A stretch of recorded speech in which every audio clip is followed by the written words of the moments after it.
We spoke with MK Silvan Shalom, initiator of the bill which would have brought down the government. Shalom. Shalom, Silvan Shalom. What was the goal of your bill? My bill was in order to dissolve the Knesset and to ask for an early election that will bring a new government to power. I believe that most of the Israeli people are asking for an early election, and they would like to see other party that is leading the country in these days, especially not under the Prime Minister that now is in power.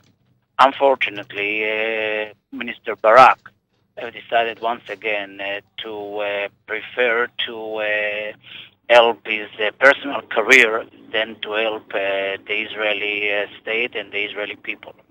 I think that what needs to be done now is to continue with our efforts. It's not so easy.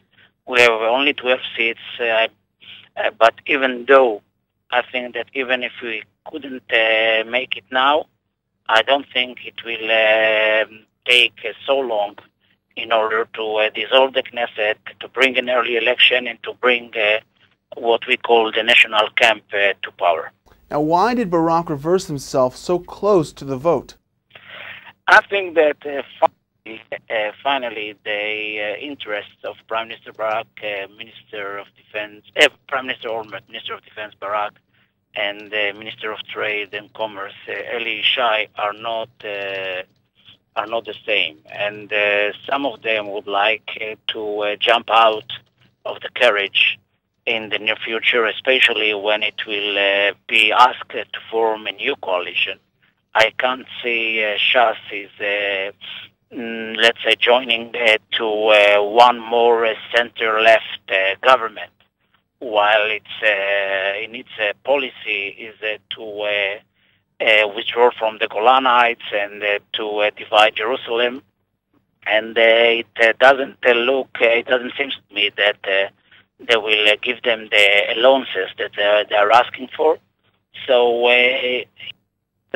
sooner or later, when it will come to form a new coalition, or when it will come to approve the budget, I believe that then it will push the political arena once again to join to support my bill to dissolve the Knesset. All right, so you still want to bring down the government, and where do you go from here? They have now, let's say, we have a break now, and the break could take 1 month, 2 months, or 5 months. But I don't see it last so long.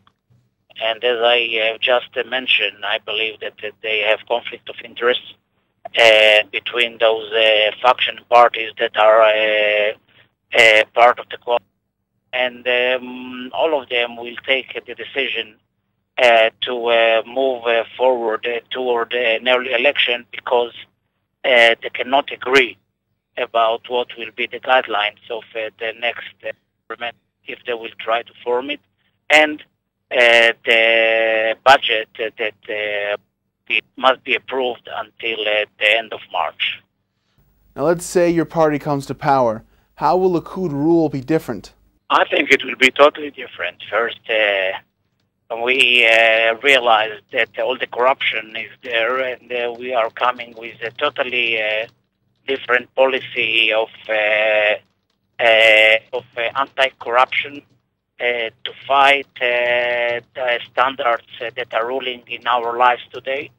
And I think that we are totally different in our view toward the solution that we might have with the Palestinians, and so I think it will be different. Now, to clarify, you have no intention of abrogating the Oslo Accords? If the Likud will come to power, we will negotiate with the Palestinians like we have done before, but of course we will keep our interest in a totally different way that Kadima is doing these days, or like the Labour was doing under Barak government between the years 1999 to 2001. You have to know that while Sharon was in power, and I was the Deputy Prime Minister then, and Finance Minister and Foreign Minister, we fought the extremists and we never had any kind of dialogue with Arafat and with his gangs. But of course, in order to bring calm, peace, and quiet, we would talk to those who are really are willing to talk peace with us, and not, of course, with those extremists that their main goal is to destroy the state of Israel. MK Silvan Shalom, thank you very much for joining us. Thank you. Bye-bye.